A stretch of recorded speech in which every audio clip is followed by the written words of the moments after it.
Bismillahirrahmanirrahim. Assalamualaikum warahmatullahi wabarakatuh. Waalaikumsalam warahmatullahi wabarakatuh. Innal hamdalillah nahmaduhu wa nasta'inuhu wa nastaghfiruh wa na'udzu billahi min syururi anfusina wa min sayyiati a'malina may yahdihillahu fala mudilla lahu wa may yudlil fala hadiya lahu. Raditu billahi rabban wa bil islami dinan wa bi Muhammadin sallallahu alaihi wasallam nabiyya wa rasulah. Rabbi zidni ilma warzuqni fahma. Puji syukur ibu sekalian, jamaah taklim yang dirahmati oleh Allah. Marilah pada sore hari ini kita awali kita bersyukur kepada Allah Subhanahu wa taala atas segala limpahan rahmat, hidayah serta inayah kepada kita bersama, sehingga pada sore hari ini kita dapat bersilaturahim bersama dalam rangka walaupun ini. Semoga niat baik kita ikhlas semata-mata karena Allah, mendapatkan ridho serta bimbingan dari Allah Subhanahu wa taala. Amin ya rabbal alamin. Shalawat serta salam semoga tercurah kepada junjungan kita Nabi besar Muhammad sallallahu alaihi wasallam. Ibu-ibu yang saya hormati, pada sore hari ini kita termasuk hamba pilihan Allah. Kenapa demikian? Karena kita diberi kemampuan, diberi ghirah, diberi semangat untuk bisa melangkahkan kaki ke majelis ini, karena masih banyak, walaupun punya kesempatan para ibu sekalian, diberi kesehatan, diberi kesempatan, tetapi kalau tidak bisa melangkahkan kaki dalam rangka mencari ilmu itu, mungkin ada beberapa hal, ada karena sakit, ada karena sesuatu hal, tapi kadang-kadang di dalam waktu longgar pun, waktu sempat pun, kalau itu tidak mendapatkan izin dan ridho dari Allah Subhanahu wa taala, itu pun tidak akan terlaksana. Oleh karena itu bersyukurlah para ibu sekalian, pada hari ini kita dapat bersama bersilaturahim. Yang pertama ya, yang kedua kita dapat tambahan ilmu sebagai bekal ya, sebagai bekal untuk persiapan kita menghadap kehadiran Allah Subhanahu wa taala.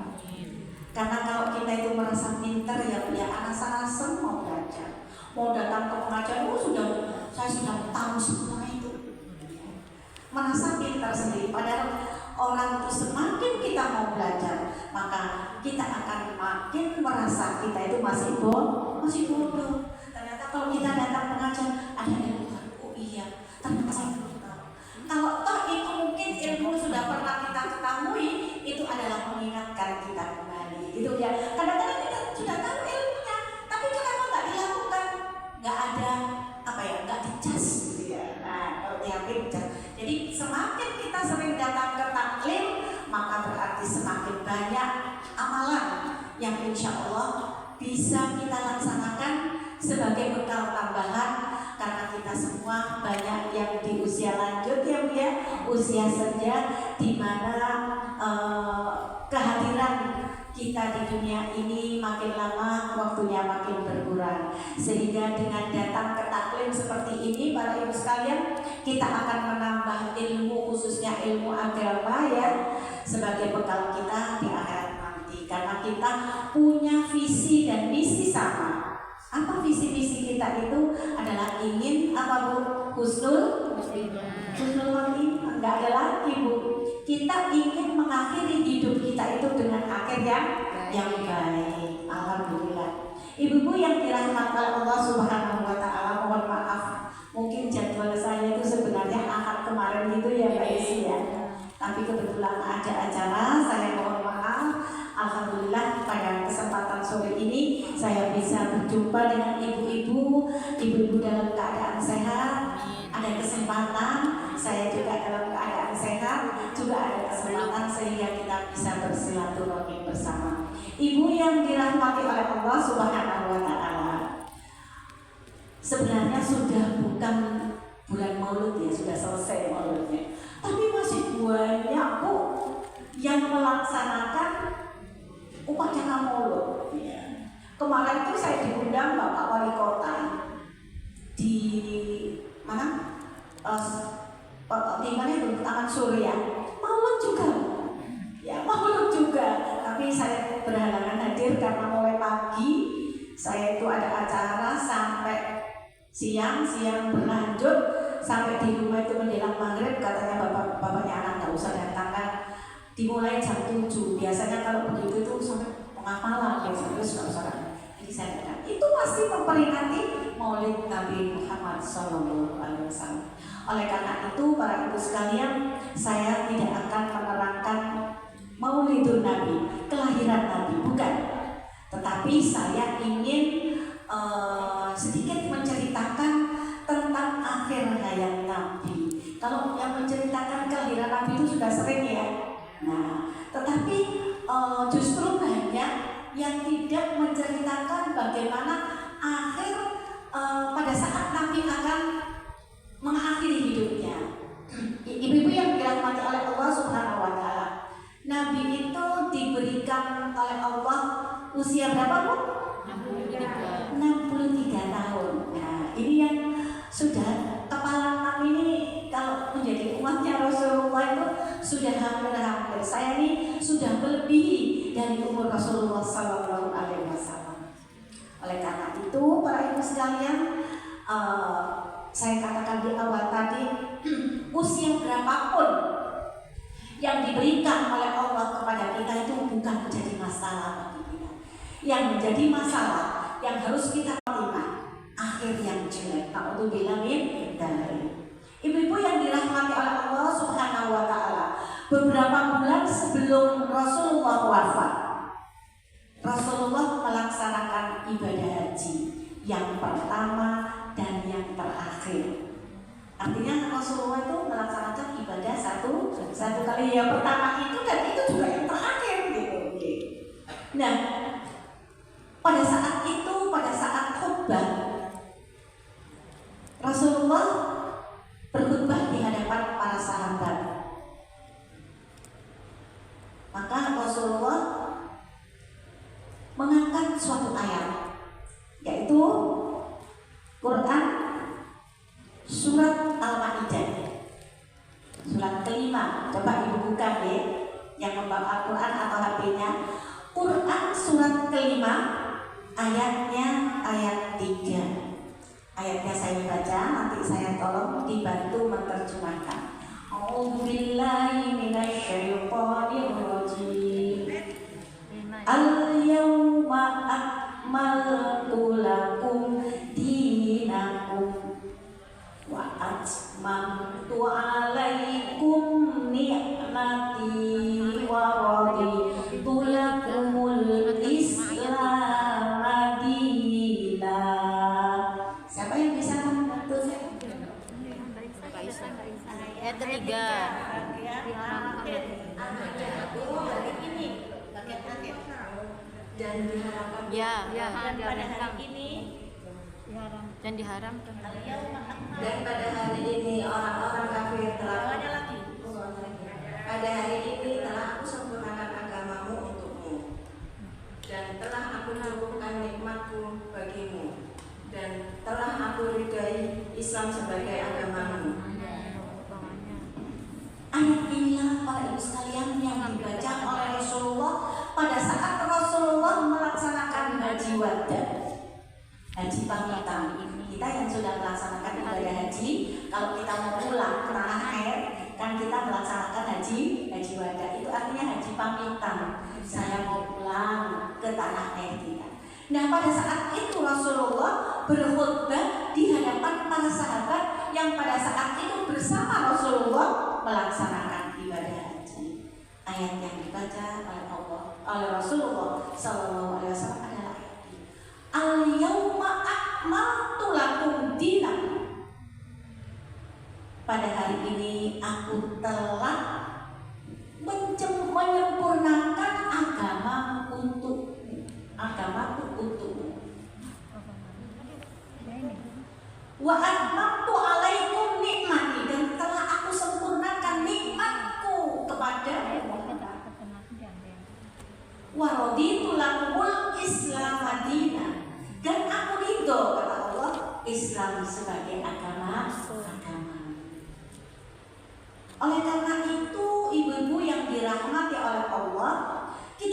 bersyukur kita menjadi umat Rasulullah Sallallahu Alaihi Wasallam, di mana agama yang disampaikan oleh Rasulullah adalah agama apa, Bu?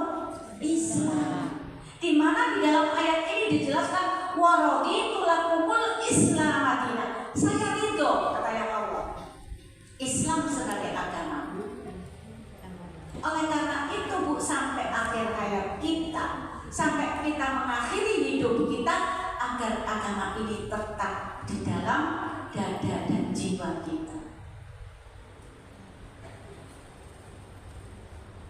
Waraditu lakumul Islam madinah. Saya rela ridho Islam sebagai agama.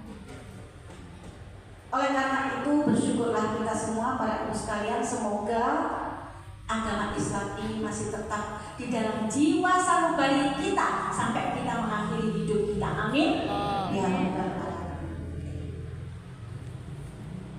Ini adalah ayat yang disampaikan oleh Rasulullah pada saat melaksanakan haji wada. Maka pada saat itu para sahabat mendengar ayat yang dibaca Rasulullah itu meneteskan air mata. Ada apa ini? Kok Rasulullah menyampaikan bahwa telah sempurna seluruh nikmat yang telah aku berikan dan aku ridho bahwa agama Islam adalah agamamu. Ada apa ini? Apakah memang Rasulullah mau meninggalkan kita? Ternyata benar para ibu sekalian, beberapa bulan setelah beliau melaksanakan haji wada, beliau takundut, beliau kembali ke hadirat Allah Subhanahu wa Ta'ala. Apa yang terjadi para ibu sekalian di dalam momen bulan Maulud yang sebenarnya sudah berakhir? Saya tidak mengangkat kelahiran Rasulullah Sallallahu Alaihi Wasallam, tetapi justru yang saya angkat adalah detik-detik akhir pada saat Rasulullah mau kembali kepada Allah Subhanahu wa Ta'ala. Karena setiap Maulud itu yang menceritakan kelahiran Nabi itu sudah banyak, tetapi justru yang menceritakan akhir hayat Nabi seperti apa itu jarang yang mengangkat tema seperti ini.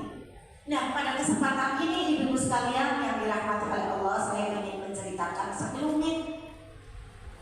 Rasulullah Shallallahu Alaihi Wasallam akan mengakhiri hidupnya di usia berapa, Bu, tadi? 63. Berarti ibu-ibu yang lebih dari 63 bersyukurlah mendapatkan bonus.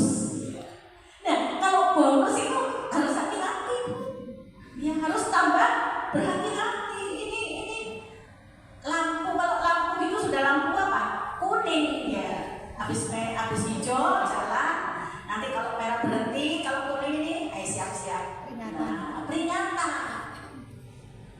Nah, ibu-ibu yang dirahmati oleh Allah Subhanahu wa Ta'ala, pada detik-detik akhir Rasulullah akan dipundut oleh Allah Subhanahu wa Ta'ala. Allah memerintahkan kepada 4 malaikat Jibril. Wahai 4 malaikat yang saya sebutkan namanya ini, turunlah kamu ke bumi untuk menjemput kekasihku Muhammad Rasulullah Sallallahu Alaihi Wasallam. Allah memerintahkan kepada 4 malaikat ini, kemudian disampaikan, tapi tolong ditanya dulu, apakah Muhammad sudah siap ataukah belum? Kalau memang Muhammad masih berkenan untuk bertahan, jangan ikut cabutnya. Kalau kita begitu kan enak ya. Kalau masih gelem, Bu, ini waktunya saya. Sebentar belum selesai tugas saya. Apa? Ini saya malaikat Israel. Saya diperintahkan Allah untuk mencabut nyawa. Belum selesai tugas saya. Saya belum punya mobil, belum punya rumah, belum punya ini, belum punya ini. Khusus kepada Rasulullah SAW, malaikat Israel disuruh menanya dulu, sudah siapkah Muhammad untuk kembali kepada kehadirat Allah Subhanahu wa Ta'ala? Karena perintah Allah, turunlah malaikat berempat tadi, Israel, Israfil, Mikail, dan malaikat Jibril, turun dari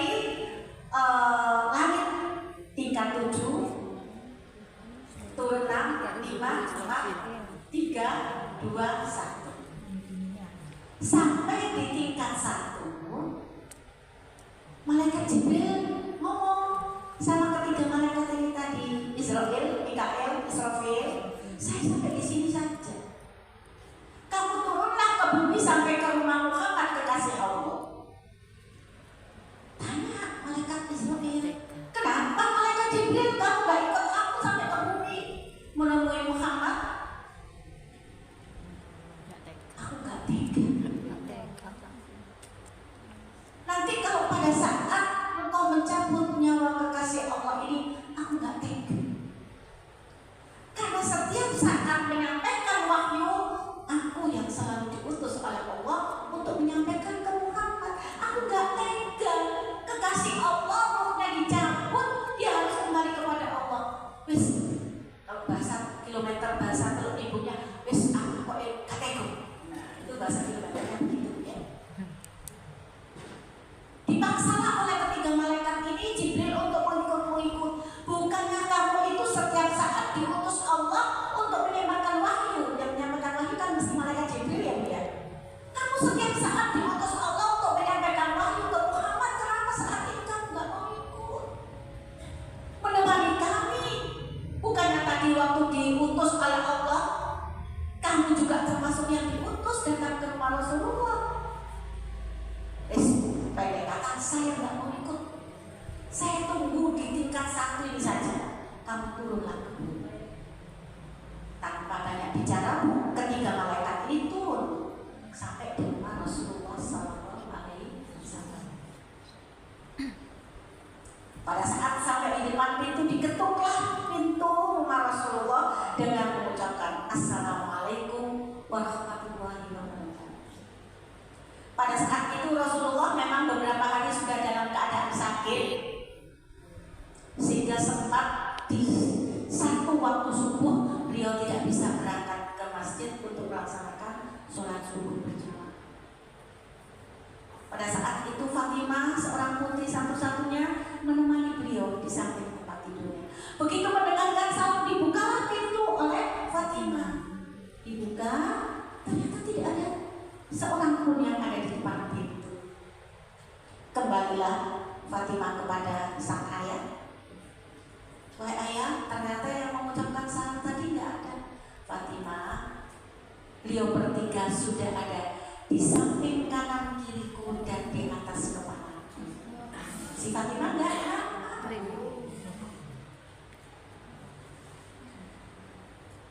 Maka pada saat itu Rasulullah malaikat Israfil bertanya, wahai kekasih Allah, wahai Habibullah, apakah saudara sudah siap untuk kembali kepada kehadiran Allah Subhanahu wa Ta'ala? Saya diperintahkan Allah untuk datang kemari dalam rangka untuk mengakhiri hidup panjenengan.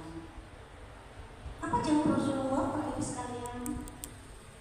Seluruh malaikat, seluruh nabi, seluruh rasul, sebelummu mereka sudah pada kembali kepada Allah. Kenapa saya tidak siap? Tentu saya juga akan siap kembali kepada Allah. Kemudian beliau melihat ke atas, ke kanan kiri, di mana di atas ada malaikat Israfil, Mikael dan Israfil ada di kanan kirinya. Rasulullah bertanya, wahai malaikat Israfil, saya melihat ada keanehan hari ini. Keanehan apa Rasulullah? Bukannya saya malaikat pencabut nyawa sudah hadir di depan panjenengan? Ada yang aneh hari ini. Apa itu Rasulullah? Kenapa malaikat Jibril tidak menemani kalian menemui aku? Bukannya setiap persoalan mestinya malaikat Jibril itu sudah setiap kali datang kepadaku, tetapi kenapa dengan peristiwa penting ini loh, malaikat Jibril justru gak ada di sampingku? Malaikat Israel mengatakan, tadi kami berangkat dari langit tingkat 7 berempat Rasulullah. Begitu sampai di tingkat 1, malaikat Jibril mengundurkan diri. Beliau gak mau turun ke bumi menyertai kami. tega melihat kekasih Allah dicabut roh dari jasadnya. Oleh malaikat Israel, tolong panggilkan malaikat Jibril agar datang di tempat ini. Ada beberapa hal yang ingin aku sampaikan kepada malaikat Jibril.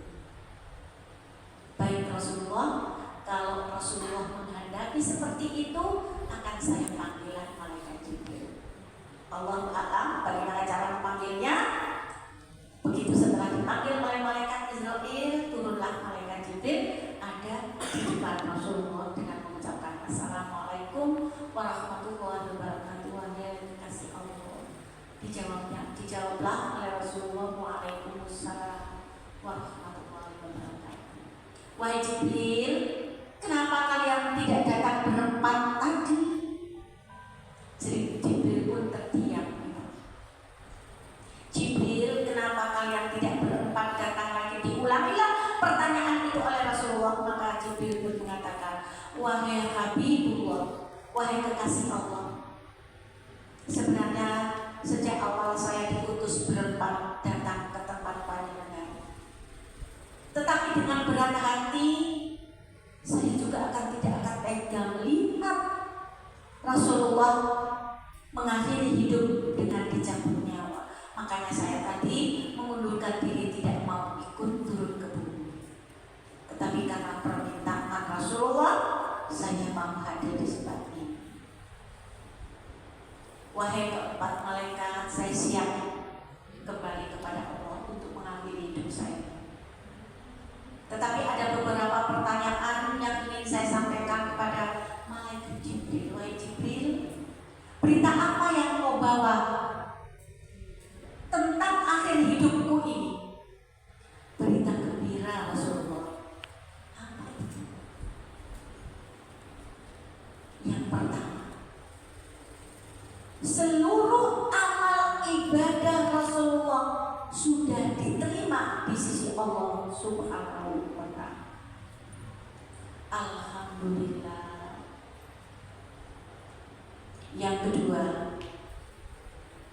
dosa-dosa Rasulullah telah diampuni oleh Allah Subhanahu wa ta'ala. Alhamdulillah. Itu jawaban Rasulullah. Dan seluruh malaikat dan seluruh rasul, seluruh nabi yang telah wafat sebelum Rasulullah Sallallahu Alaihi Wasallam tidak mau masuk ke surga dulu, menunggu panjenengan Rasulullah. Luar biasa ini. Jadi para malaikat, para nabi, para rasul yang mati sebelum Rasulullah, mereka nggak mau masuk ke dalam surga sebelum kekasih Allah ini datang. Panjenengan nanti sudah disambut oleh seluruh malaikat, rasul dan nabi sebelum kamu ya Rasulullah untuk masuk bersama-sama ke dalam surga. Inilah para ibu sekalian keistimewaan Rasulullah Sallallahu Alaihi Wasallam. Alhamdulillah. Lalu malaikat Israel bertanya, siapkah Rasulullah? Sekarang saya lakukan tugas saya.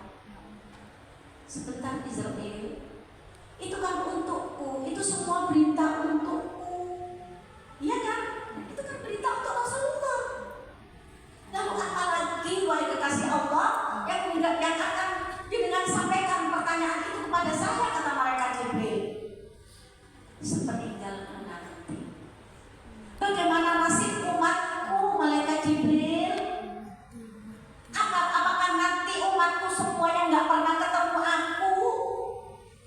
Mereka juga nanti ada di surga bersamaku, kata Rasulullah. Coba bayangkan ibu, saking sayangnya Rasulullah itu kepada seluruh umatnya, sampai dia memikirkan bagaimana nasibnya nanti setelah Rasulullah wafat. Apakah mereka juga bisa masuk surga bersamaku?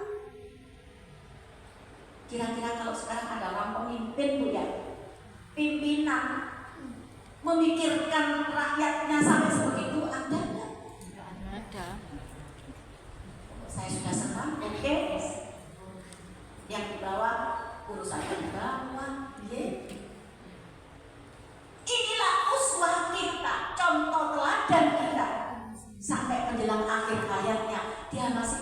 dengan nasib umatnya kelak itu seperti apa? Apakah nanti mereka bisa menyusulku di surga? Katanya. Apa jawab malaikat Jibril? Kata Rasulullah, wahai Jibril, sampaikan kepada Allah bahwa seluruh umatku nanti, saya berharap bisa masuk ke dalam surga, menemui aku di surga nanti. Luar biasa. Baik, Rasulullah, akan saya sampaikan kepada Allah Subhanahu wa Ta'ala agar seluruh umatmu nanti akan bersamamu di surga Allah nanti. Dengan syarat, apa syaratnya Bu? Nah, tidak semudah itu ternyata. Walaupun kita sudah diteken oleh malaikat Jibril atas izin Allah bahwa seluruh umat Muhammad nanti akan berada di surga bersama Rasulullah Shallallahu Alaihi Wasallam. Syaratnya ada syarat yang harus dipegang agar umatmu nanti sepeninggalmu mereka masih tetap berpegang teguh kepada Al-Quran dan Sunnah Rasulullah Sallallahu Alaihi Wasallam. Kita pernah berjumpa dengan Rasulullah? Pernah dengar suaranya? Boten? Bahkan film-film yang menceritakan tentang kisah Rasulullah Muhammad itu nggak pernah digambarkan ya. Takutnya nanti didokumentasikan seperti kisah Al-Masih. Hanya tulisan Muhammad adalah falafel, itu nggak ada gambaran Muhammad. Padahal ceritanya Rasulullah itu orangnya luar biasa. Hanya tulisan aja Muhammad. Tidak pernah ditunjukkan gambar seorang sosok uswatun hasanah Muhammad Rasulullah, tidak. Tetapi kita yakin bahwa ajaran yang dibawa oleh Rasulullah yang datang dari Allah Subhanahu wa Ta'ala itu adalah ajaran yang benar. Sehingga kita yakin, makanya siapapun umatku nanti, umatku Muhammad, kata Jibril, siapapun umatmu di masa kapanpun, kalau dia masih berpegang kepada Al-Quran dan As-Sunnah, insya Allah mereka akan bersamamu di surga Allah. Amin ya Rabbal Alamin. Semoga kita semua tergolong dari umat Rasulullah Sallallahu Alaihi Wasallam yang senantiasa masih berpegang teguh dengan Al-Quran dan As-Sunnah. Artinya berpegang itu bukan begini ya, ini Al-Quran kemana-mana dipegang, hadis dipegang, kemana-mana dipegang, bukan. Artinya kita senantiasa mengamalkan Al-Quran dan Sunnah Rasul. Sunnah Rasul itu adalah hadis Nabi. Makanya para ibu sekalian, kita yang masih diberi kesempatan oleh Allah ya, masih bisa menikmati nikmatnya hidup ya. Walaupun sudah ada yang mundur, mungkin sholatnya sudah tidak sempurna seperti sedia kala, ada yang sholat duduk di kursi, harus ada selonjor. Nikmatilah para ibu sekalian. Asalkan pikiran kita masih sempurna, maka kita masih punya kewajiban untuk menuntut ilmu. Gak apa-apa pengajian selonjor juga gak apa-apa kok. Gak apa-apa, monggo silakan. Silakan, gak ada aturan. Kalau ikut pengajian kaki harus dilipat boten, monggo yang mau selonjor. Tapi ya mencari tempat. Iya. Jangan kemudian di sini terus selonjor di sini. Luar biasa. Gak apa-apa, silakan. Telinga kita kan masih bisa mendengar, ya? Bisa. Hati kita masih bisa menerima kebenaran, bisa. Gunakan kesempatan ini dengan sebaik-baiknya agar kita bisa mempelajari Al-Quran dan hadis Rasulullah Sallallahu Alaihi Wasallam sampai menjelang kita mengakhiri hidup kita, agar kita nanti bisa bersama-sama dengan Rasulullah di surga Allah nanti. Syaratnya itu Bu, kalau mereka masih berpegang dengan dengan Al-Quran dan Sunnahku, insya Allah mereka akan dapat menyusulmu Muhammad di surga Allah. Amin. Karena itu kalau mau melakukan suatu ibadah ada nggak di Quran ya? Ada hadisnya betul. Dilihat dulu. Maka pada saat itu setelah Rasulullah mendengar berita gembira bahwa seluruh umatku nanti selama dia berpegang kepada Al-Quran dan As-Sunnah, mereka semua nanti akan menyusulmu Muhammad di surga Allah. Rasulullah pun tenang, alhamdulillah. Wahai Israil, laksanakanlah tugasmu. Cabutlah roh dari tubuhku. Baik Rasulullah. Dengan perlahan-lahan, Bapak Ibu sekalian, Israil mulai mencabut roh Rasulullah. Dan perlahan-lahan kaki Rasulullah mulai dingin. Kita kalau menyaksikan ada keluarga ya, ada seseorang yang sudah syakaratul maut, biasanya dinginnya itu diawali oleh kaki ke atas, semakin ke atas, semakin ke atas. Kalau di sini kemudian lelah. Kaki Rasulullah mulai dingin, kemudian naik ke betis, lalu ke paha, sampai ke perut. Maka pada saat ditarik itu sudah sampai di perut, Rasulullah mengatakan, wahai Israil, berilah saya kesempatan untuk menyampaikan pesan saya terakhir kepada malaikat Jibril. Jangan kau lanjutkan terlebih dahulu. Inilah para ibu sekalian pesan terakhir Rasulullah untuk seluruh umatnya yang disayangi oleh beliau. Apa pesannya? Wahai malaikat Jibril dan Israil, kalau memang sebegini sakitnya roh itu dicabut dari tubuh manusia, dari jasad seorang manusia, kalau sebegitu sakitnya, ini Rasulullah merasakan sakit ibu. Kalau sebegini sakitnya roh itu akan dipisahkan dari jasad manusia, tolong Jibril sampaikan kepada rasa sakit itu, timpakan kepadaku semua agar umatku tidak merasakan sakit pada saat rohnya dipisahkan dari jasadnya. Coba ibu bayangkan seorang pimpinan memikirkan rakyatnya sampai sebegitunya. Kalau memang begini sakitnya roh itu dipisahkan dari jasad seorang manusia, biar saya saja yang merasakan, umatku enggak kok merasakan sakit seperti ini. Baik Rasulullah, akan saya sampaikan kepada Allah. Makanya para ibu sekalian, kalau kemudian kita sekarang itu masih merasakan sakit pada saat roh itu dicabut, itu hanya sepersekiannya, karena yang lain semuanya sudah ditanggung oleh Rasulullah SAW, kekasih Allah, Nabi kita Muhammad Rasulullah. Makanya para ibu sekalian, kita jangan medit-medit ya. Untuk apa bu? Bersolawat kepada Nabi. Allahumma sholli ala. Jangan sampai kemudian sehari kita nggak pernah bersolawat kepada Nabi. Nggak usah rame-rame. Allahumma sholli ala Muhammad. Allahumma sholli ala. Itu adalah bentuk imbalan kasih sayang Rasulullah kepada kita. Kita bersolawat kepada Rasulullah SAW. Kapan itu bu? Pagi boleh, siang boleh, malam boleh, petang boleh, subuh boleh. Pada saat kita ingat, bersolawatlah kepada Rasulullah SAW.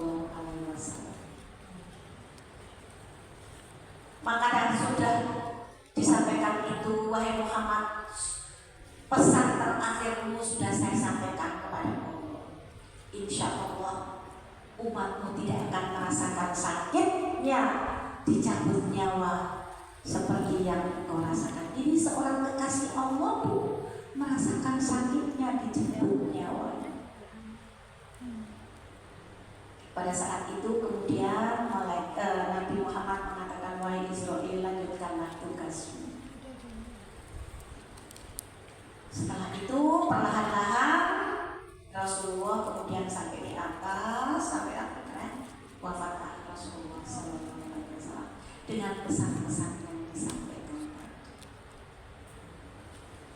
Ibu yang dirahmati oleh Allah Subhanahu wa Ta'ala, dari pembelajaran yang saya sampaikan itu, maka tentunya para ibu sekalian, tidak semudah kita membalik telapak tangan akan nanti kita bersama dengan Rasulullah di surga Allah nanti, kan tentunya begitu ya. Gue satu umatnya Nabi Muhammad setiap tahun merayakan Milad Muhammad, tentunya nanti aku bersama Muhammad di surga Allah. Tidak semudah membalik telapak tangan itu. Apakah kemudian mereka yang setiap tahun memperingati peringatan Maulid Nabi, mereka dijamin bersama Rasulullah? Tidak. Tentunya banyak amalan-amalan yang harus dilakukan pada saat beliau masih ada di dunia, pada saat kita masih ada di dunia, agar kita bisa bersama Rasulullah di surga Allah nanti, karena kita sebagai umat Rasulullah SAW. Ibu-ibu yang dirahmati oleh Allah Subhanahu wa Ta'ala, tentunya kita semua para ibu sekalian akan melalui suatu masa di mana masa itu sudah pasti dijalani oleh semua makhluk Allah. Apa itu, Bu? Apa? Mati. Ada yang gak mati? Nabi kekasih Allah pun mati kok. Satu hal yang semua yang ada di alam ini semua merasakan adalah mati. Tanaman pun bisa mati. Semua makhluk, pokoknya semua makhluk yang ada di dunia ini pasti akan mengakhiri hidupnya dengan yang terpenting bagi kita bukan matinya, Bu. Ya. Apanya? Persiapan apa yang harus kita persiapkan untuk menghadapi kematian?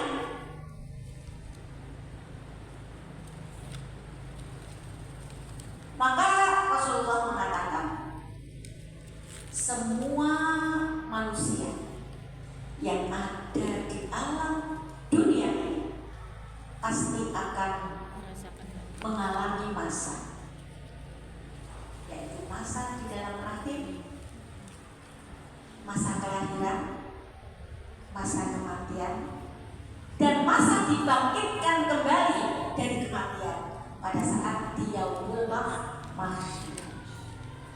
Artinya para ibu sekalian, dengan kita mengakhiri hidup kita dengan mati itu bukan berarti selesai, belum, masih panjang. Begitu ada orang meninggal dikubur selesai, belum, lebih panjang nanti daripada kita mulai A sampai masuk ke kuburan, dari kuburan masih jauh lagi. Karena semua kita kalau di dalam proses kematian itu harus masuk di alam kubur. Jadi setelah alam dunia, kemana, Bu? Alam kubur. Saya nggak usah mati tapi nggak usah masuk kuburan. Ada? Iya, dibakar seperti orang lucu ya. Tapi artinya juga dia akan melalui proses. Hanya itu tempatnya saja dibakar sampai menjadi debu. Debunya diapakan? Ditanamkan, masuk ke dalam tanah lagi. Oh, memang diciptakan dari tanah, tidak mau kembali ke tanah. Wahai seluruh makhluk, khususnya manusia, ke dalam kubur. Dan di kubur itu gak ada yang rame-rame, Bu. Sendirian. Nah, rombongan jamaah masjid Al-Mutakin ya. Al-Mutakin. Al-Mutakin kita rame-rame ya, nanti di kuburan bisa biar bisa jagongan. Walaupun matinya bersamaan, kuburnya sendiri-sendiri. Ya nanti jajaran, nanti tak bolongin, tak bolongan. Berat, nggak enak, ditembus. Maka wahai kubur, kubur itu setiap hari memanggil kita 5 kali. Wahai para persiapan penghuni kubur, kita ini semua persiapan ya, persiapan menghuni kubur. Itu 5 kali kita dipanggil oleh kubur. Tapi kita nggak mendengar, tidak dengar, alamnya sudah berbeda. Apa kata kubur oleh wahai ibu sekalian? Yang pertama dipanggil oleh kubur, wahai calon penghuni kubur, aku adalah Baitul Wahdah. Apa bu? Baitul Wahdah. Baitul itu ada yang tahu artinya?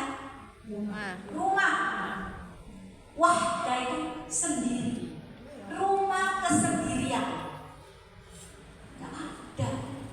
Walaupun suami istri cintanya sehidup semati ya, nanti kalau mati bareng dikubur bareng-bareng, kayak kuburannya sendiri-sendiri.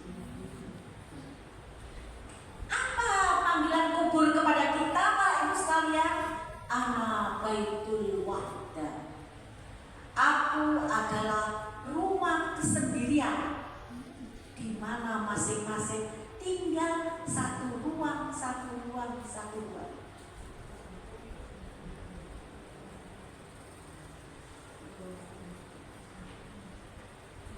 Maka bawalah teman, kata kubur. Nanti kamu dikubur itu sendiri. Oh iya, nanti ajudanku akan aku bawa. Pada saat masuk ke liang kubur, ajudan, ini juraganmu. Wah, saya masih hidup, ya enggak mau saya. Suami istri yang sejak awal sebelum menikah sehidup semati. Bohong. Bohong apa bohong bu? Bohong. Entah suaminya dulu atau istrinya dulu meninggal, mana yang jadinya sehidup semati? Ayo.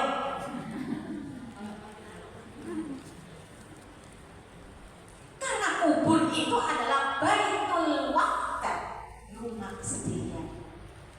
Loh kok disuruh bawa teman? Enggak ada yang mau, tak ajak teman dikubur. Apa teman yang harus kita bawa ibu? Pada saat kesendirian kita dikubur, biqiraatil Quran. Teman kita adalah membaca Al-Quran setiap hari.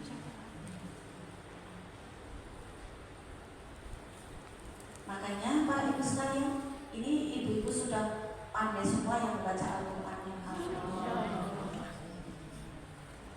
Kemarin saya jam 12 mengisi pengajian di daerah Tambawedi.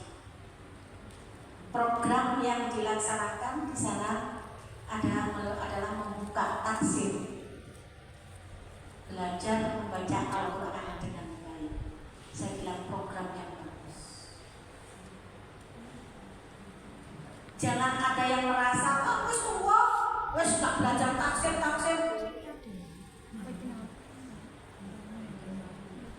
Pada saat kita menuntut ilmu nggak ada istilah tua, ya.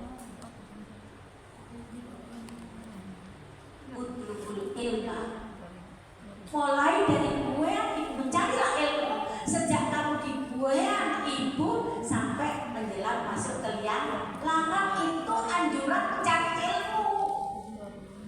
Kalau bisa masih duduk begini, masih sehat, masih cantik dengan berjilbab macam-macam gini, nggak ada istilah terlambat mencari ilmu. Saya kalau pengajian sore nggak masalah. Yang belajar itu pakai telinga, nggak pakai kaki kok. Ibu jangan sungkan mau ikut pengajian, Bu, pengajian saya sungkan, saya nggak bisa duduk di bawah. Monggo bawa kursi silakan. Mau pindah kursi saya juga boleh. Selonjor juga boleh, saya awal tadi. Tapi ya tolong mencari tempat yang agak supaya tidak mengganggu yang lain. Karena kewajiban mencari ilmu itu sebab sejak kita dibuang ibu sampai menjelang kita masuk ke liang lahat itu, kita masih diberi kesempatan untuk mencari ilmu, khususnya mempelajari Al-Quran. Karena bacaan Al-Quran inilah para ibu sekalian yang nanti akan menjadi teman setia kita di kubur pada saat kita sendiri. Orang yang sering baca Al-Quran ya setiap hari itu wajib hukumnya. Sebenarnya itu nggak ada hukumnya wajib, saya mengatakan wajib agar memotivasi diri kita sendiri. Jangan memulai aktivitas 24 jam sebelum kita awali dengan membaca Al-Quran. Entah berapa ayat Quran. Biasanya pekerjaannya ibu itu setelah sholat subuh langsung ke dapur. Jangan ke dapur dulu. Kalau bapaknya mau sebentar, saya mau ngaji dulu. Saya mau membaca Al-Quran dulu. Karena nanti suami tidak akan menjamin kita, Bu. Kita bawa sendiri-sendiri amalannya itu. Saya mau membaca Al-Quran dulu. Karena nanti suami tidak akan menjamin kita, Bu. Kita bawa sendiri-sendiri amalannya itu. Saya ngaji dulu. Setelah itu akan saya buatkan. Sabar. Ibu pilih waktunya. Mau habis subuh, habis zuhur, habis asar, terserah. Waktunya asalkan di dalam sehari 24 jam jangan sampai kita tidak membaca Al-Quran. Karena inilah bacaan Al-Quran inilah yang akan menemani di kesepian kita di kubur nanti. Baitul Wahdah itu yang akan menemani setiap kepada kita adalah bacaan Al-Quran kita. Ternyata yang dulu sahabat karib, sahabat akrab juga nggak mau menemani saya di kubur. Ternyata sahabat yang setia menemani kita di kubur nanti adalah bacaan Al-Quran. Insya Allah ibu siap ya? Siap, semangat. Udah gitu kita cari teman siapa? Bu coba. Ayo cari teman, mau dibayar berapa mau temani saya di kubur? Ada yang mau. Yang kedua, kubur itu adalah Baitul Zulmah, rumah yang gelap. Gampang. Itu cuma Nanti calon kuburanku akan saya kasih aliran listrik supaya terang.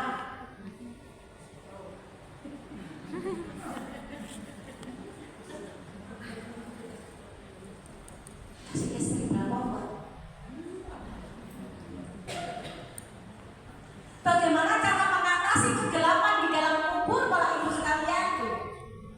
Nawiru biqiyamul lail.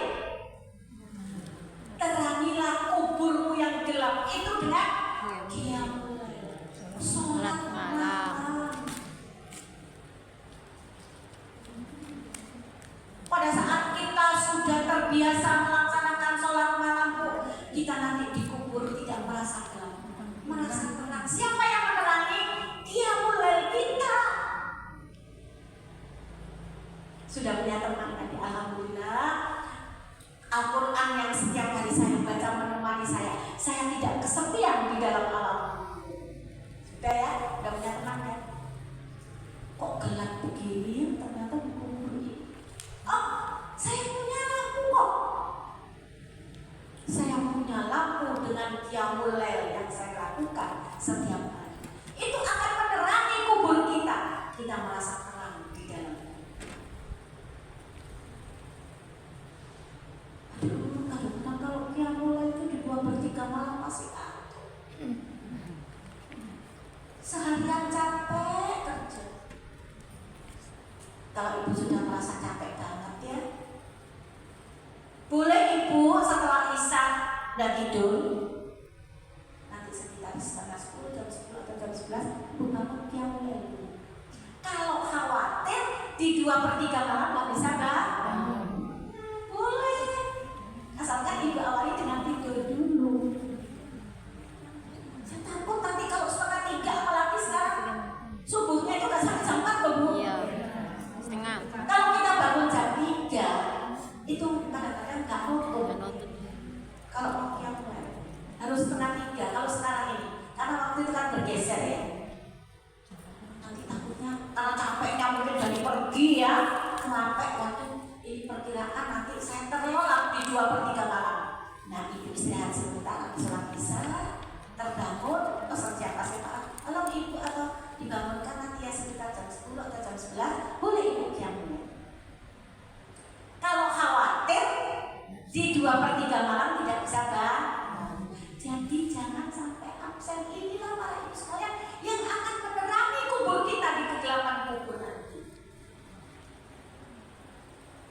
Insya Allah ya. Siap? Insya Allah. Jadi baitul zulma, rumah yang gelap. Karena memang di sini tidak disediakan lampu. Ada di luar kubur sana lampu. Di dalam kubur ada. Ibu mau bawa petromak nanti pesan, wahai keluargamu nanti kalau aku nanti bawain aku petromak ya, untuk persiapan menerangi kuburku nanti. Kata anak sekarang belta. Yang ketiga, kubur itu adalah baitut turab. Baitut itu rumah, turab itu tanah, rumah tanah. Bawah tanah, atas tanah, kanan tanah, kiri tanah. Ya. Walaupun seorang yang mati itu dimasukkan ke dalam peti, dibungkus kain kafan, peti akan rusak, kain kafan akan hanyut dengan tanah, maka rumah kita, kubur kita itu adalah rumah tanah.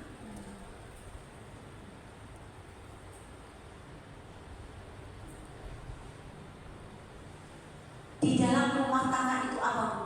Banyak binatang, gitu. Ada cacing, kita kalau ngedek-ngedek kita aja ada cacing yang keluar, apalagi kemudian dalam rumah ada banyak binatang.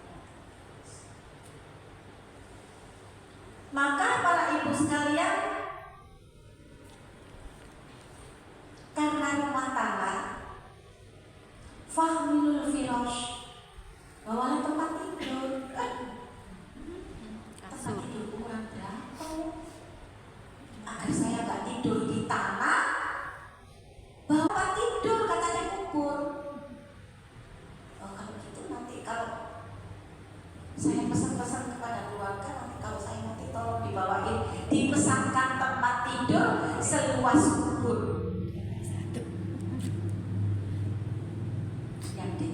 Yang dimaksud fahmilul firos, bawalah tempat tidur itu adalah amalul soleh. Amal soleh inilah para ibu sekalian yang akan menemani kita agar kita tidak merasa di dalam tanah, di atas tempat tidur dengan apa? Amal soleh. Bentuknya amal soleh itu banyak. Ibu saling ketemu begini ya, saling ketawa. Itu amal soleh Bu. At-tabasumu sodaqah. Ibu duduk di sini, ini amal soleh. Ibu menulis amal soleh karena belajar. Bentuk amal soleh banyak. Berbuat kepada orang lain, tegur sapa pada saat ketemu, senyum, itu amal soleh. Ibu jalan tadi ke sini, ternyata di pojok situ kok ada kulit pisang ya, di tengah-tengah. Ibu ambil, ibu masukkan ke dalam tong sampah, nanti kalau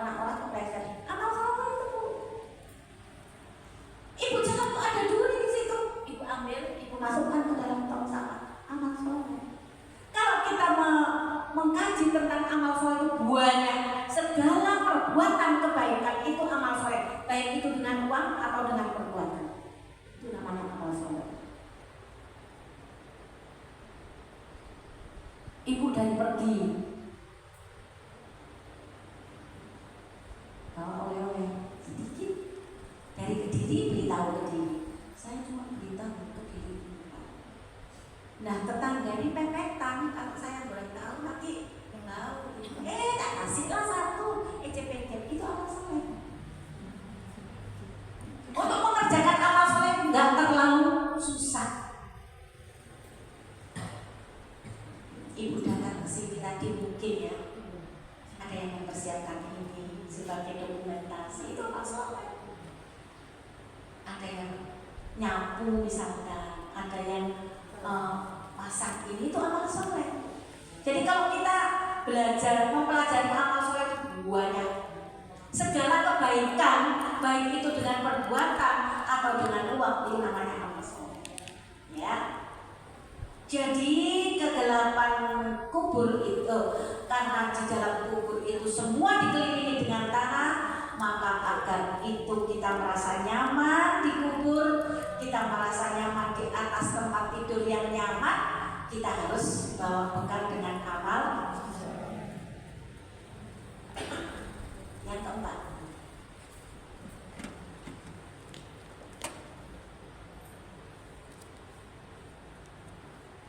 kubur itu adalah baitul afaq.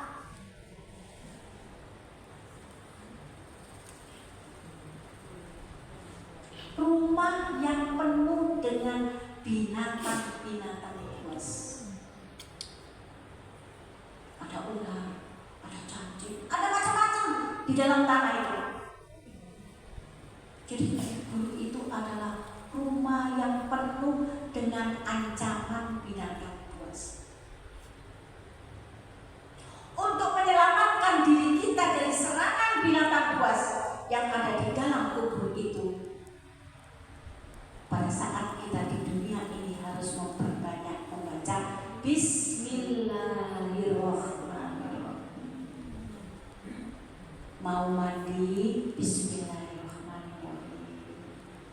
Mau pasang baju, Bismillahirrahmanirrahim. Mau keluar rumah, Bismillahirrahmanirrahim. Mau apapun asalkan pekerjaan itu baik, harus kita awali dengan membaca basmalah. Bunyinya bagaimana? Bismillahirrahmanirrahim. Kira-kira sehari berapa ya? Berapa ribu? Gak usah hitung, sebanyak-banyaknya. Dengan bismillah inilah para ibu sekalian, kita akan dilindungi nanti di kubur itu dari serangan binatang-binatang buas. Mudah apa mudah? Masuk baca bismillah susah? Enggak ya?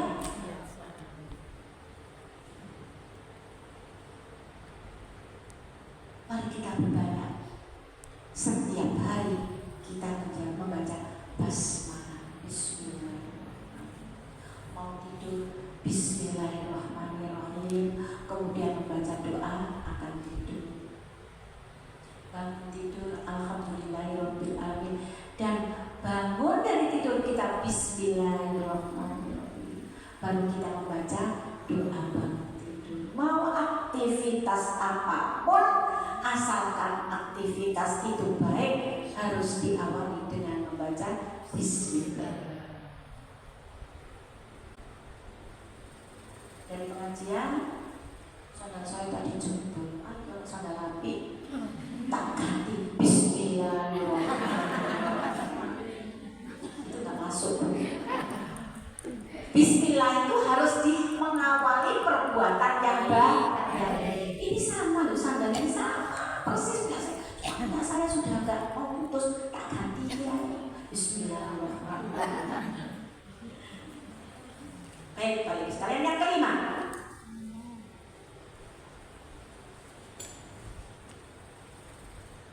kubur itu adalah baitus su'al, rumah penuh dengan pertanyaan soal, baitus soal,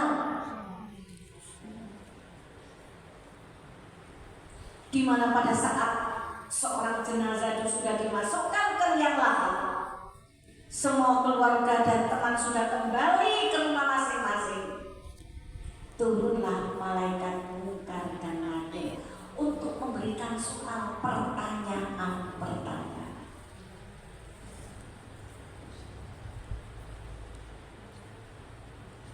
Untuk mempermudah lisan kita menjawab pertanyaan malaikat mungkar dan nakir, maka pada saat di dunia kita harus banyak membaca tahlil. Baca apa, Bu? Bunyinya bagaimana?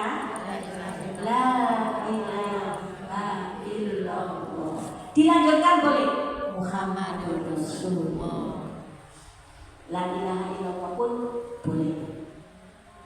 Untuk mempermudah lisan kita menjawab pertanyaan malaikat mungkar dan nakir, karena banyak pertanyaan yang diajukan. Pada saat kita di dunia, banyak-banyaklah kita membaca kalimat tahlil.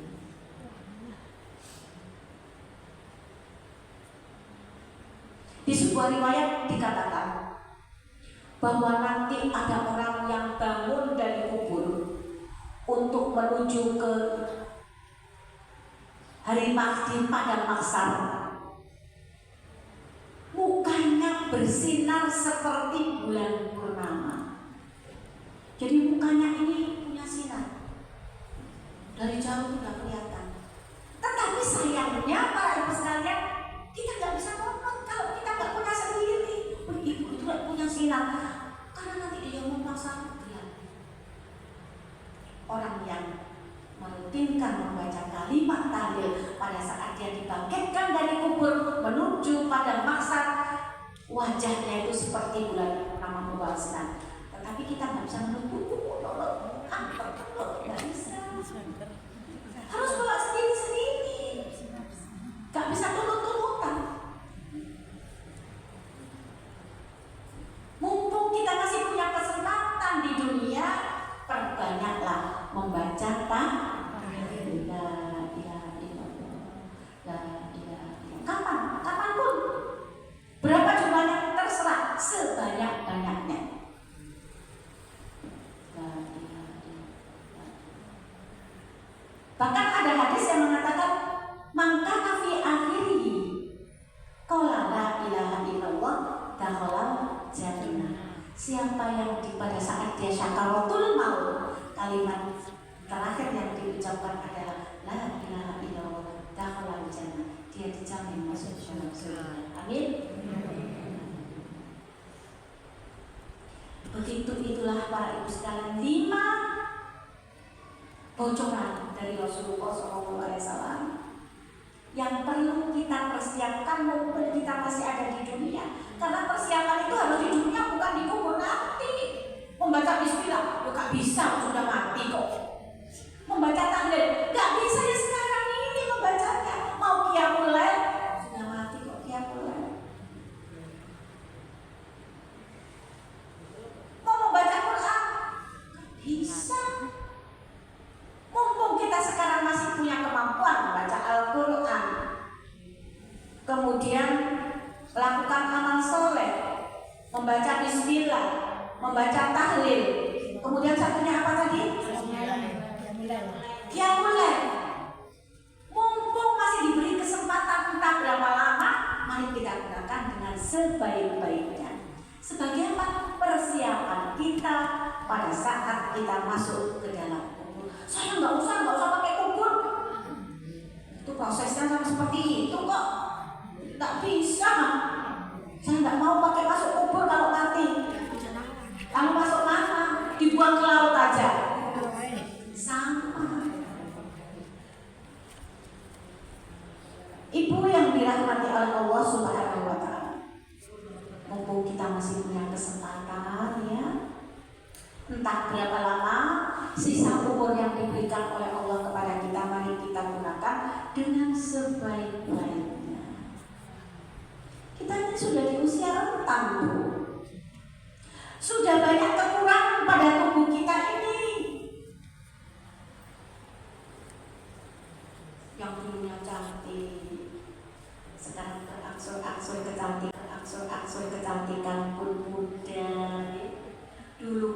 masih kencang, berangsur-angsur sekarang mulai keribu.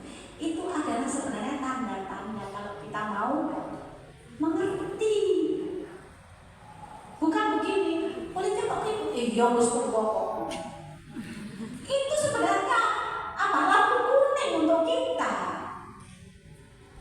Artinya ayo ini sudah dekat, lampu merah ini sudah dekat. Ayo persiapan apa yang kamu persiapkan untuk menghadapi lampu hijau jalan ini? Ayo.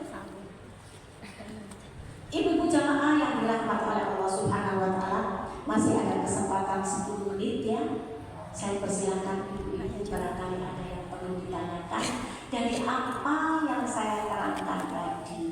Semoga sedikit tambahan ilmu dari saya bermanfaat untuk kita bersama. Semoga Allah memberikan kekuatan kepada kita lahir batin untuk bisa melaksanakan ilmu-ilmu yang kita terima. Jangan ilmu itu diterima dari telinga kanan kemudian langsung dibuang dari telinga kiri. Makanya ibu kalau datang ke taklim itu dicatat, takutnya lupa apa ya mau saya diterangkan. Itu apa? Karena kita itu sudah di usia senja, kadang lupa, kalau nggak dicatat itu lupa. Ibu, saya akhiri, monggo barangkali ada yang ingin ditanyakan, saya persilakan. Monggo, dari ibu menyebutkan nama, pertanyaannya. Keras suaranya, perlu ini jawab atau tidak? Ya, ibu siapa? Yuni. Ibu Yuni, ya. Apa pertanyaannya? Itu sholat witirnya kita kerjakan sesudah sholat isya. Qiyamul Lail. Witirnya setelah sholat isya. Sebentar. Jadi Qiyamul Lail itu ada yang mengerjakan 4, 3 gitu ya. Ada yang 2 sampai 8. 4 kali, kemudian ada yang 3. Maksudnya ibu setelah Qiyamul Lail kan witir. Ya. Ya, lalu Isya. langsung atau nanti malam? Oh, Qiyamul Lailnya habis sholat isya seperti tarawih. Witirnya.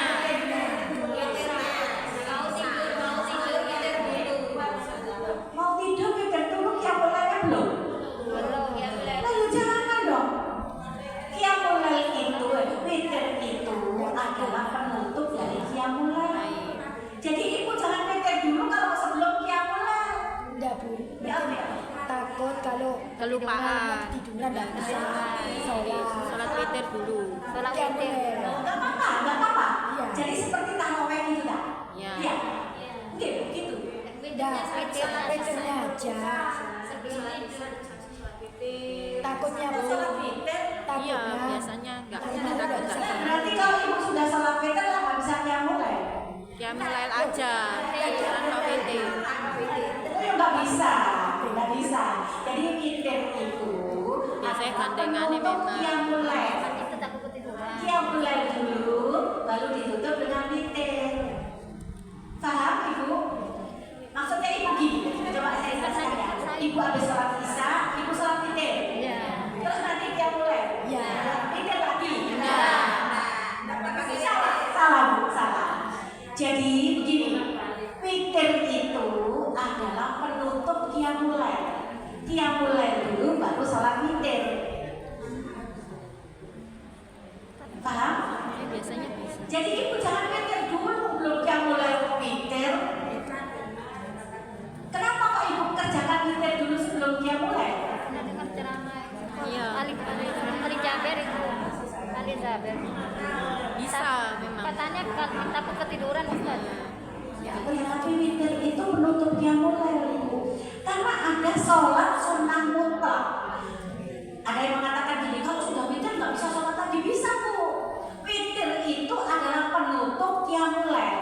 Kemudian ibu tiba-tiba habis witir, habis Qiyamul Lail 4-3 ya, atau 2 sampai 4 kemudian 3 selesai kan sudah Qiyamul Lail sudah. Terus ibu tidur. Terus ternyata di setengah 3 ibu terbangun. Loh kok saya bangun? Tapi saya tadi sudah sholat tahajud. Apa saya nggak berarti kan boleh. Itu namanya sholat sunnah mutlak. Boleh. Kalau sudah Rasulullah kan tidak pernah meninggalkan Itu kan yang witir. dimaksud. Yang dimaksud. ya gitu tak bukan?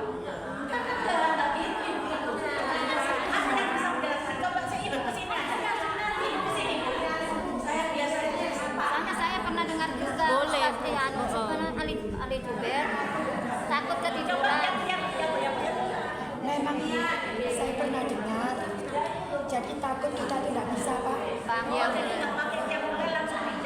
Iya. Iya. Nanti nggak bisa. Urutannya itu yang mulai dulu baru witir gitu loh. Adapun nanti kemudian terbangun mau sholat apa lagi? Ada sholat sunat mutlak. Berapa jumlahnya terserah. Tapi nggak usah witir lagi sudah ditutup tadi Waktunya udah mepet.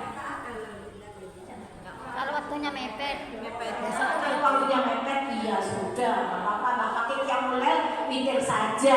Itu kalau sudah emergency lah istilahnya begitu. Iya. Tasawuf boleh atau tidak? Ini kok saya terbangun, saya tadi belum semalam belum qiyamul. Ini subuh kurang 10 menit. Kalau mau qiyamul nggak mau witir saja boleh. Iya. Tapi sebenarnya Iya. witir itu adalah penutup qiyamul. Tapi kalau sudah Ya, waktunya itu emergency, afdolnya. nggak pakai qiyamul langsung witir. Oh, sudah subuh, boleh. Nah itu kalau mau tidur kemudian langsung witir, nggak pakai qiyamul itu kan ibu masih bangun. Diusahakan pakai qiyamul dulu, lalu ditutup dengan witir. Kan waktunya masih panjang. Afdol. Yang boleh mengerjakan hanya witir saja itu kalau emergency, waktunya kurang 5 menit subuh. Terus kalau Nutup. tidak yang mulai sholat witir saja. Bahkan tidak 3 1 pun cukup. Ya. Ya sudah, berarti nggak ditutup. Oh sebelum terus kan sudah kepepet bangun ya nanti aja Lagi. kopiah saja, kopiah subuh saja. Oh sudah ada kok, oh sekali kita nutup sudah. Yang ke-12 itu artinya nanti ibu sebelum subuh sholat kopiah subuh. Monggo ada yang lain ya. Pada waktu kita sholat witir itu tiba-tiba terdengar adzan. Lanjut. Ya lanjut. Oh, sudah kadung sudah sholat. Maha tahu. Oh maha mohon maaf. Monggo. Ada. Sholat sunnah mutlak itu adalah sholat sunnah di kapanpun, di waktu kapanpun boleh. Sekarang Niatnya sunnah. bukan di waktunya sholat fardu, itu namanya sholat sunnah mutlak. Semua kok niat Sholat Ya apa itu sih Pak? Seperti ibu masuk masjid, Oh iya. kemudian ibu nggak duduk dulu, Sholat ibu 2 tak rakaat. masjid, itu namanya sholat sunnah mutlak. Oh iya. Habis wudu, Sholat syukur sunnah wudu. Nah, itu namanya sholat sunnah. Sholat sunnah wudu. Apapun waktu senggang kita mau sholat, nggak ada namanya, tapi namanya sholat sunnah mutlak. Bacaannya ya seperti sholat biasa. Ya sholat sunnah. Niatnya dalam hati. Niatkan dalam hati ini, saya ada ya kesempatan di mana saya nganggur baca Al-Quran sudah banyak, tak sholat sunnah 2 rakaat, itu namanya sholat sunnah. Kalau saya itu sudah pernah mendengar dari tausiah Ustaz itu sunnah kita ini sunnah atau kebiasaan Nabi Muhammad sebelum tidur menjelang malam itu melaksanakan sholat witir dulu. Sholat witir dulu. Iya, itu yang pernah saya dengar. Sebelum qiyamul lail. Sebelum tidur. Tidur. Sebelum tidur. Iya. Melaksanakan Bukan sholat sunnah mutlak. bukan sholat witir. Gitu ya. Coba ya, saya pelajari dulu ya. Saya kok belum pernah baca gitu ya. Coba nanti saya pelajari dulu. Nanti suatu saat kita ketemu, saya kasih jawaban ya. Iya. Coba. Ya mungkin bagi saya belum mempelajari, namanya manusia kan tidak keterbatasan. Atau belum? Iya. Coba nanti akan saya. Yang lain ya. Kan itu tadi persiapan kayak amal itu kan untuk batin kita ya. Kalau untuk zohirnya kita mempersiapkan kain kafan untuk keperluan kita apa itu diperbolehkan. Boleh. Persiapan. Ini kain kafan untuk saya nanti boleh. Tak repotin.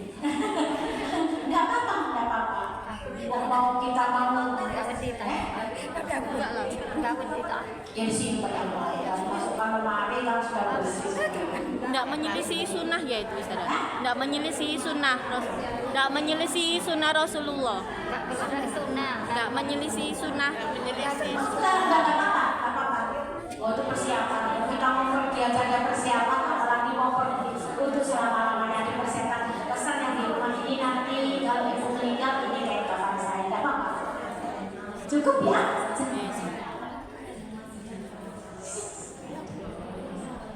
Ibu ini ada pertanyaan, apakah ada sholat tobat? Ada. Yang saya pernah pelajari itu untuk tobat itu memperbaiki